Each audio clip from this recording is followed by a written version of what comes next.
So people are understanding more and more that we're now operating in an age where reputation is everything.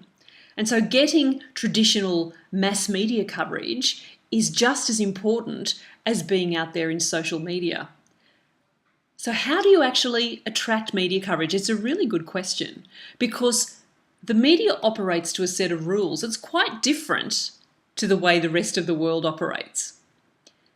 If you go to the media expecting a free ad for your service or product, you're going to be very disappointed because that's not what the media is looking for. They are not there as a public information channel for your product or your service. The media is there, journalists are there. Their job is to cover stories that are going to capture the attention and the interest of their audiences.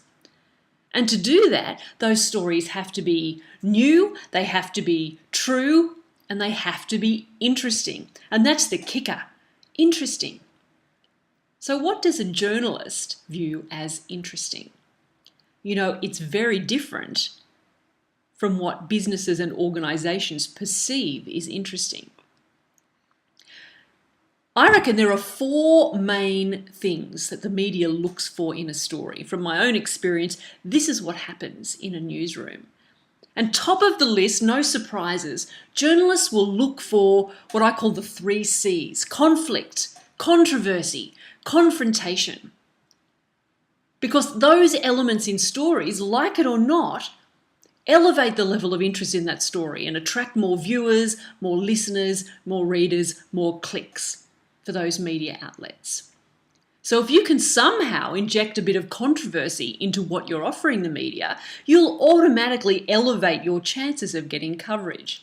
Doesn't mean you've got to go out there and start something really, really nasty, but just be prepared to say something that's a little attention grabbing.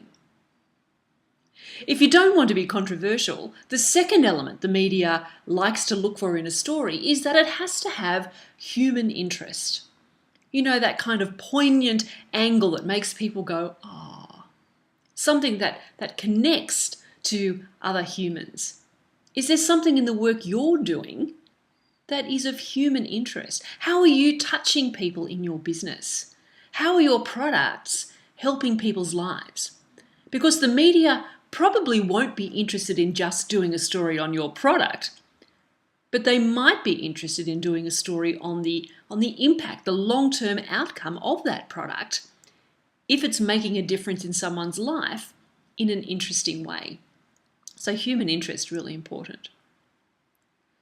The third thing that journalists look for is a story that's a first, that's new, that's not old and already talked about. Journalists love to uncover things that haven't been uncovered before. So are you doing something new? Are you doing something really innovative? Something that's the first time it's been tried? That's a great angle to offer to the media, as long as it's genuine. Remember, a journalist can sniff out a free ad a mile away.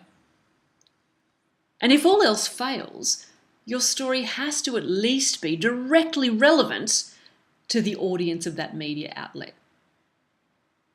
It's no use offering highly technical information to a mainstream media outlet when you really should be targeting a trade magazine in that niche area. Or a media outlet in a particular geographical area is only going to be interested in stories from that area and not necessarily from a national perspective. So do your homework. One of the biggest mistakes I see is that people take a scattergun approach to the media. They kind of spray their information out there in the hope that somebody will pick it up. It's really like anything else in life. You're going to be much more effective if you're strategic about it, if you plan your approach and it's targeted. So research the media out there. Maybe start small. If you haven't had a lot of media coverage, even look at your local papers. Media in suburban, rural, regional areas, always looking for stories. So start there and build up. Or look at particular trade media in your area of work. Don't necessarily think you're going to end up on the front page of a major mainstream publication, online or offline, unless you do something particularly special. So remember, the media is not there to give you a free ad. They're there to cover genuine stories with interesting angles. If that's what you can come up with, you'll be maximising your chances of getting great coverage.